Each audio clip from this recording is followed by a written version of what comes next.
Bonjour, c'est avec plaisir que je vous retrouve pour cette introduction à nos grands thèmes macroéconomiques du trimestre repris dans notre guide des marchés. Ce guide est une véritable boîte à outils pour vous, conseillers financiers.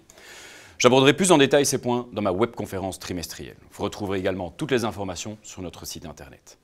Alors pour le troisième trimestre 2015, voici les thèmes que je vous propose d'aborder. Et on commence tout de suite par la volatilité des marchés qui, pour de nombreuses raisons, à commencer par l'épisode grec, a fait un retour en force sur les marchés financiers.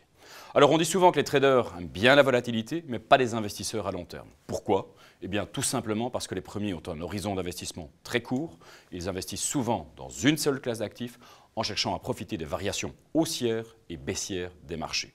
Les seconds, quant à eux, bâtissent leur performance en veillant toujours à réduire l'impact de la volatilité par une bonne diversification de leurs avoirs. Lorsqu'on travaille sur plusieurs classes d'actifs, il est vital d'en connaître les corrélations possibles. Certaines sont très fortes, à l'instar des actions américaines et européennes, d'autres beaucoup moins, à l'instar des obligations gouvernementales d'un côté et à haut rendement de l'autre. Bref, si la volatilité fait partie des marchés, son impact peut tout de même être considérablement réduit si on est bien diversifié et flexible. Passons maintenant au deuxième thème, le Japon, dont je vous ai déjà parlé dans ma dernière vidéo.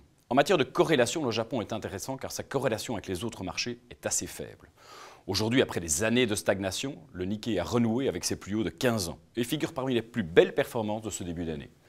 L'un des premiers catalyseurs de la hausse, c'est bien sûr la baisse du yen. Il a perdu 15% depuis avril 2013, date du premier assouplissement quantitatif de la Banque centrale du Japon, permettant ainsi au Nikkei de gagner plus de 38% sur la même période. À l'heure où la Banque centrale du Japon est dans une posture plus attentiste, il est légitime de se poser la question sur la pérennité de la hausse. Pour notre part, nous restons constructifs car le pays dispose d'atouts convergents. La baisse du yen renforce les exportations et stimule la croissance. Ça va mieux du côté emploi et inflation.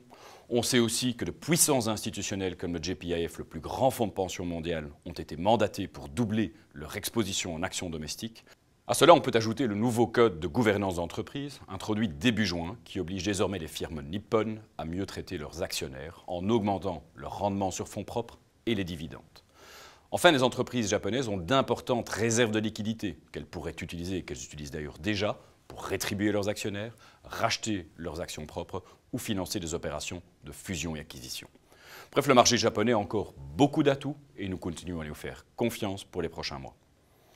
Passons maintenant au troisième thème. Il ne vous aura pas échappé que les banques centrales mènent aujourd'hui des politiques monétaires divergentes qui peuvent s'avérer très déstabilisantes pour les investisseurs obligataires, comme nous l'avons encore vu ces dernières semaines. Prenez par exemple la situation actuelle, alors que nous nous attendons tous de voir si la Réserve fédérale américaine va monter ses taux en septembre. La BCE semble, elle, bien décidée à poursuivre sa politique accommodante jusqu'au mois septembre 2016. Conséquence directe de ces politiques monétaires divergentes, la corrélation entre les taux américains et allemand est fortement retombée. Alors si la corrélation entre les taux américains et européens est plus faible, ils ont toutefois en commun d'être historiquement bas. Il y a peu d'espace pour une poursuite de leur baisse. A l'inverse, le risque de remontée des taux est quant à lui bien réel, ce qui est négatif pour les portefeuilles obligataires. La question n'est donc pas tant de savoir si, mais plutôt quand il faudra protéger son portefeuille contre les mouvements à venir.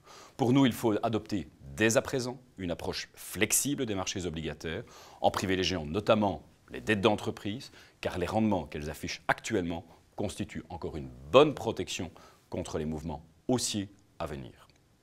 Et on termine avec notre quatrième thème, un thème récurrent s'il en est, la diversification. Sur la gauche de l'écran, vous retrouvez un des slides les plus importants de notre guide des marchés. Il s'agit de la performance des différentes classes d'actifs. Vous pouvez constater que malgré les soubresauts de court terme, un portefeuille bien diversifié affiche une performance annualisée sur 10 ans tout à fait attractive. Nous pensons toujours qu'un portefeuille bien diversifié sur l'ensemble des classes d'actifs et des zones géographiques permet d'aborder les marchés financiers sur le long terme et avec sérénité. Il ne me reste plus qu'à vous souhaiter d'excellentes vacances, bien méritées, et à vous donner rendez-vous à la rentrée. Merci.